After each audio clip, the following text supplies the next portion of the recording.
नमस्ते और शो में आपका स्वागत है। आज हम रॉबर्ट फ्रॉस्ट की कविता फायर एंड आइस की ठंडी दुनिया में जाएंगे। फ्रॉस्ट एक अमेरिकन कवि हैं जो अपनी सरल भाषा और गहरे विचारों के लिए जाने जाते हैं। इस छोटी सी कविता में उन्होंने दुनिया के अंत का एकदम साफ चित्र दिखाया है। फायर एंड आइस में इंसानी भावनाओं की विनाशकारी शक्ति के बारे में सोचा गया है। यह एक ऐसा सवाल है जिस पर हम सब सोचते हैं, क्या हमारा अंत जलती हुई चाहत से होगा या फिर ठंडे उदासीनता से? फ्रॉस्ट इस सवाल से भागते नहीं हैं। इसके बजाय वह दोनों संभावनाओं को हमारे सामने रखते हैं और पाठक को यह सोचने के लिए छोड़ देते हैं कि हमारे अंत का असली कारण क्या होगा। इस बर्फीली भविष्यवाणी को और गहराई से समझने के लिए मेरे साथ जुड़े रहिए। यह कविता बातचीत वाली सरल भाषा में लिखी गई है और शुरू होती है वक्ता के इस कथन के साथ कि वह उन लोगों से सहमत हैं जो दुनिया के अंत के लिए आग को जिम्मेदार मानते हैं। यह आग असल में आग नहीं है, बल्कि इच्छाओं, जुनून और लालच की तीव्रता को दर्शाती है। फिर फ्रॉस्ट इसका दूसरा पहलू दिखाते हैं, बर्फ। वह कहते हैं कि बर्फ, जो नफरत, उदासीनता और शीतलता का प्रतीक है, भी दुनिया को नष्ट करने में उतनी ही सक्षम है। कविता का अंत एक भयानक बात के साथ होता है। अगर दुनिया 2 बार खत्म हो सकती, तो बर्फ भी आग की तरह ही विनाशकारी होगी। ये सरल लेकिन गहरी बातें कविता के मुख्य विचार को दिखाती हैं, इंसान के अंदर के विरोधाभास और खुद को नष्ट करने की उसकी क्षमता। फायर एंड आइस सिर्फ दुनिया के अंत के बारे में बात करने से कहीं ज्यादा है। यह कविता आग और बर्फ का इस्तेमाल विपरीत मानवीय भावनाओं के रूप में करती है।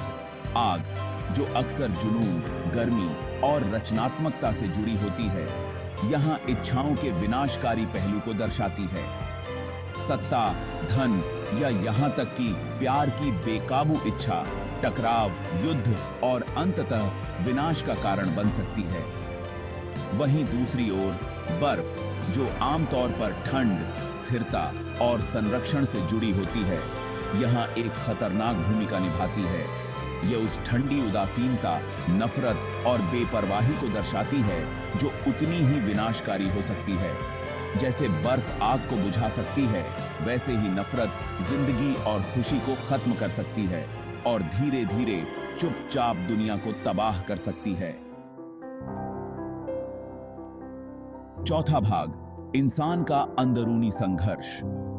फ्रॉस्ट की खासियत यह है कि वह इन विपरीत ताकतों को इंसान के अंदर के द्वंद्व से जोड़ते हैं। हम सबके अंदर जलती हुई चाहत और ठंडी उदासीनता दोनों ही मौजूद होती हैं। हम प्यार और नफरत, दया और क्रूरता, आशा और निराशा सब कुछ महसूस करते हैं। कविता यह बताती है कि दुनिया के भाग्य की असली लड़ाई बाहरी नहीं, बल्कि हर व्यक्ति के अंदर चल रही है। क्या हम अपनी इच्छाओं की आग में जल जाएंगे या फिर उदासीनता की बर्फ को अपने दिलों और अपनी दुनिया को जमाने देंगे? आधार है। पांचवां भाग, एक सदाबहार चेतावनी। हालांकि यह कविता 20वीं सदी की शुरुआत में लिखी गई थी, लेकिन फायर एंड आइस आज 21वीं सदी में भी उतनी ही महत्वपूर्ण है। हम एक ऐसी दुनिया में रहते हैं जो जलवायु परिवर्तन, राजनीतिक बंटवारे और सामाजिक अशांति से जूझ रही है।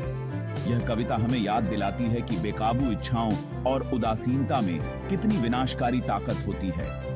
सत्ता और संसाधनों की अतृप्त भूख आज भी टकराव और पर्यावरण को नुकसान पहुंचा रही है। साथ ही दुखों और अन्याय के प्रति उदासीनता इन समस्याओं को और बढ़ावा दे रही है। छठा भाग, आग और बर्फ की अमर विरासत।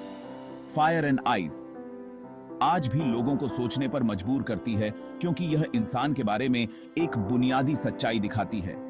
हम असीम प्यार और दया करने वाले भी हो सकते हैं और भयानक विनाश करने वाले भी। यह कविता हमें आसान जवाब नहीं देती, बल्कि हमें खुद के बारे में और इस दुनिया के बारे में कुछ असहज सच्चाइयों का सामना करने पर मजबूर करती है। यह हमें याद दिलाती है कि हम जो भी चुनाव करते हैं, अकेले या मिलकर, वह हमारे भविष्य को बदल सकता है। क्या हम आग का रास्ता चुनेंगे या फिर बर्फ का? इसका जवाब मेरे दोस्तों हम सबके अंदर है।